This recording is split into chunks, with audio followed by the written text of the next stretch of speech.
சிறிய மரங்களின் இலைகள் இப்படித்தான் இருக்கும்.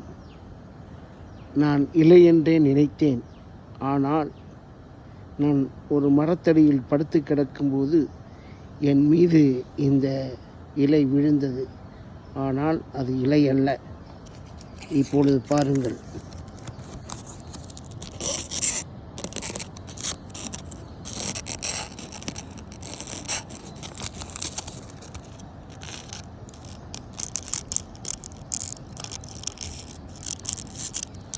பார்த்தீர்களா?